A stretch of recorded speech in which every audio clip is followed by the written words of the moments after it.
Presiden terpilih Prabowo Subianto menyampaikan rasa terima kasih yang mendalam atas kehormatan yang diberikan kepadanya karena telah diundang dalam acara besar bertajuk BNI Investor Daily Summit 2024.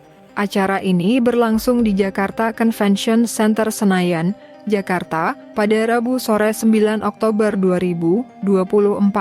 Di hadapan para pelaku bisnis dan ekonomi, Prabowo merasa senang bisa terlibat dalam diskusi penting yang menyentuh banyak aspek ekonomi Indonesia ke depan. Prabowo mengungkapkan bahwa undangan tersebut datang secara mendadak dari Menteri Perdagangan periode 2016 hingga 2019, Enggartia Stolokita, yang saat ini memegang posisi penting sebagai Ketua B Universe. Setelah makan malam bersama Presiden Joko Widodo pada 8 Oktober 2024, Enggartia Sto langsung mengingatkan Prabowo untuk menghadiri acara BNI yang digelar keesokan harinya. Prabowo sendiri mengaku cukup terkejut dengan undangan mendadak ini. Reaksi Prabowo ketika diingatkan untuk hadir dalam acara tersebut cukup spontan.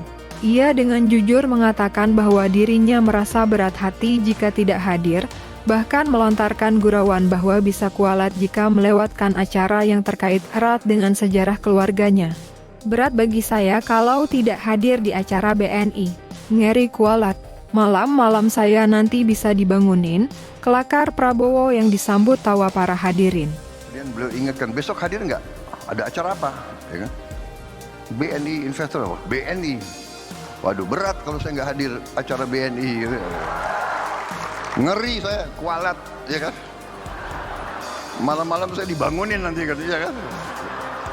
Lebih dari sekadar hubungan profesional, Prabowo menjelaskan adanya keterikatan emosional antara dirinya, keluarganya, dan BNI. Margono Djodjohadikosomo, kakek dari Prabowo, adalah salah satu tokoh penting di balik berdirinya BNI. Margono menerima mandat langsung dari Presiden Soekarno untuk mendirikan bank pertama milik rakyat Indonesia, yang kemudian dikenal sebagai BNI. Bagi Prabowo, bank ini bukan hanya institusi keuangan, tetapi juga simbol kebanggaan keluarga. Jadi, BNI memang ada sedikit, tapi ada hubungan emosional dengan keluarga saya.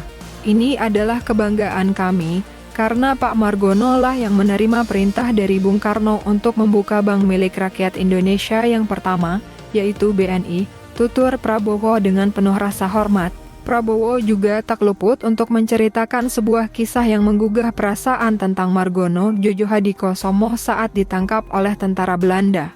Peristiwa itu terjadi ketika Belanda menyerang Yogyakarta pada tahun 1948, di mana Margono ditangkap di kantor BNI Yogyakarta.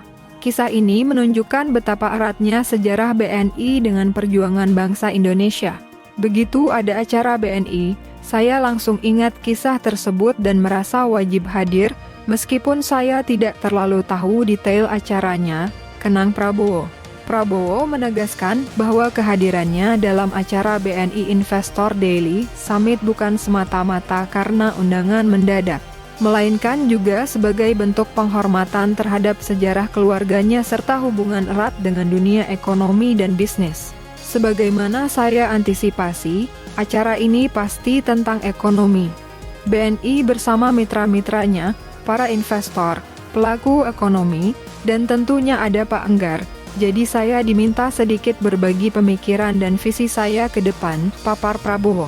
Lebih lanjut, Prabowo menjelaskan bahwa visi dan pandangannya untuk masa depan Indonesia telah banyak disampaikan melalui berbagai media, termasuk buku dan program-program yang sudah disebarluaskan.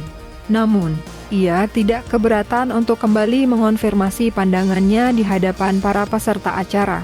Karena acara seperti ini menjadi kesempatan baik untuk memperjelas arah dan strategi yang akan diambil di masa mendatang.